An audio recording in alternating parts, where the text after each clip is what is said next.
Today we are recording 3 wonderful pieces in the Salle Oliver Messiaen in Grenoble with the O's Orchestra, with you, Vincent, and Daniel. Yeah, it's long-term friendship and cooperation since around 15 years.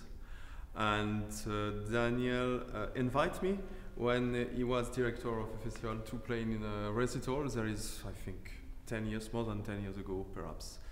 And 3 years ago, he asked me to perform the Ravel Piano Concerto in G together with the OSE orchestra. And after that, I could say I have a vision, you know. And I said to Daniel, I think we would, we will record the complete concerto, the 2 concerto, with the world premiere of Schmidt, which is amazing. And I have recorded it for Naxos in the solo version, solo piano version. When I invited him, like artistic director of a festival, he was very young, but very talented. And you know, the talent is not something you distinguish to each one. The talent is something more than the quality of the digitality. And he was open-minded to the style, very young, and he played a large repertory. And I said, these musicians. He played wonderfully, and basta. And several years after, our way crossed, and now we share this beautiful experience. And I saw that during the recording session, you're communicating, you're talking in between. Yeah, a lot. It's true. It's beautiful. It's beautiful because, you know, the meeting between a conductor and a solist is in alchemy, we say in French. It means that each one has a conception, but 2 conceptions don't make the unity. The unity is to share something. And it's very nice because it is very artisanal and very artistic. In the way you make a recording, it is very artisanal. You take just a section and another one. Concerto is very difficult for the conception.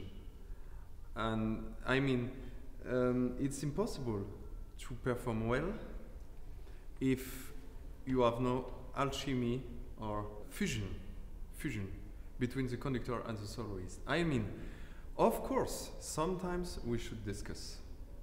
And sometimes Daniel told me something I should think, because it's very interesting and perhaps I don't hear it. Or I hear different, because we are different personality. But anyway, to the beginning of the conception, we should be agree. This is, I think, the most important. And trust, of course. Yes. When he says we must be agree, there are 2 relations to be agree. One which is musical and intellectual, without the orchestra. And after, it is very interesting because you have the orchestra. The orchestra has another kind of energy, another kind of reactivity. If you agree with the soloist, you must connect the orchestra because it's another matière, you know. And when we work together on one point, and the orchestra feel that there's a fusion, he agree, and it is one unity. It's very simple to speak like that, but it is the reality. Sometimes you have the soloist and the orchestra make the accompagnement. You know, the soloist is playing, and the orchestra is the accompaniment. And we said in the beginning of the session, please, ladies and gentlemen, chamber music. It's not an accompaniment. You are connected. You are inside the game, inside the mood, inside the feeling of the piano. And when progressively we feel that, between me, I am just the transition between each other, it's beautiful. And we try to go on this way. Very interesting to say that music has an history. The manner in which the music was composed and the manner which is the way to play is 1 century or less with the mentality of today, with the feeling of today. And we connected that, and to make the work grow and to grow with it. How was your collaboration with Vincent? I mean, he's, may I say, a specialist for Ravel. He did the first Ravel recording 2 years ago. I don't want to be a specialist because I like each aesthetic, and I think a good artist should work on various aesthetic. Anyway, I should say I'm very attached to the music of Ravel and in general French music. Also because I'm lucky to have studying on Vlado Perlemuter's course, which is a student of Ravel. He gives the world premiere in concert he was the first to give the complete piano music in concert. And it's very interesting, of course. Anyway, he has no studying with him the piano concerto, but you know, he has performed it. And yes, I think it's a lineage, you know, and yeah, of course. But no, I couldn't say a specialist. Is it also a challenge and on a certain way pressure for you performing as a French pianist, French conductor with a French orchestra in France, Maurice Ravel? I always think, you know, about some example in the history. You could be of each country and play beautiful if you understand the spirit. I have one example which is the best, I think. It's Arturo Benvenuti Michelangeli, which is Italian for the French music, and particularly Debussy. So yeah, of course it's.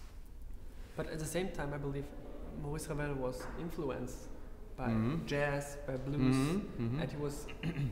His music was not only popular in France but also in the US. Yeah, it's very famous in the world. I think it's a renowned composer with Debussy, and perhaps yes, it's amazing this concerto because he's between neoclassical style with not a big orchestra, we could say. Yes, Woods by two. Between the left concerto is a big orchestra, and so between neoclassical style and how to say jazz influence, and it's very interesting. I think this is the most chamber concerto in a sense of the symphonic repertoire.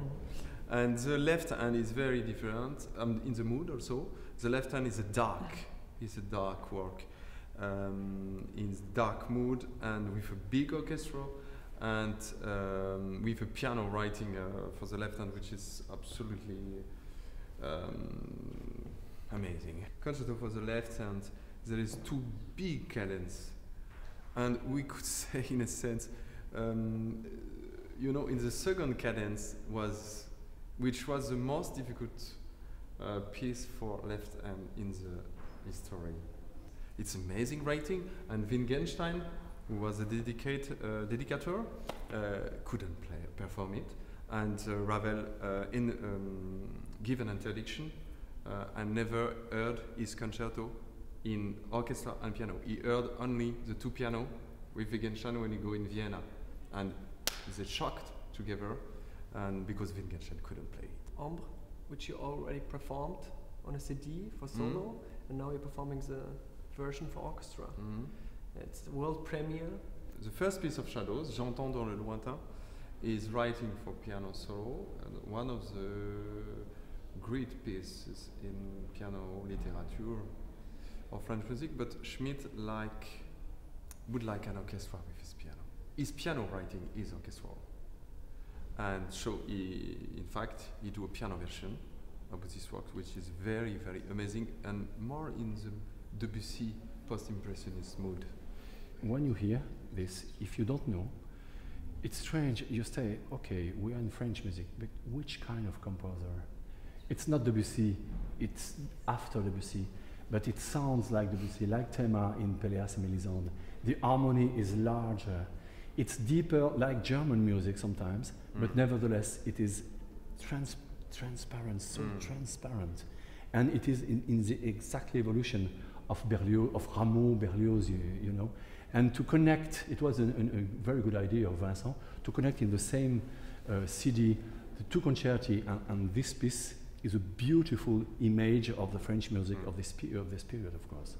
On the one hand, the piece is described as a caricature of Romanticism, of French music, and at the same time it was the top of impressionistic music. The piano orchestral is more impressionistic, and we should say also the balance between orchestra and piano is very subtle to find. And it is a great piece because it starts with extreme noise, like the cannon during a war, and it finishes in the paradise. My last question to you is, what are your future projects after this huge piano concerto of Florian Schmidt? Maybe a common project. Of course, we have individual project of symphony, concerti, opera. It's to, after the CD, to find a way to play Yes, more and more this concerti, because a CD is just a point, like a photo. of course, a photo, but after it must be alive.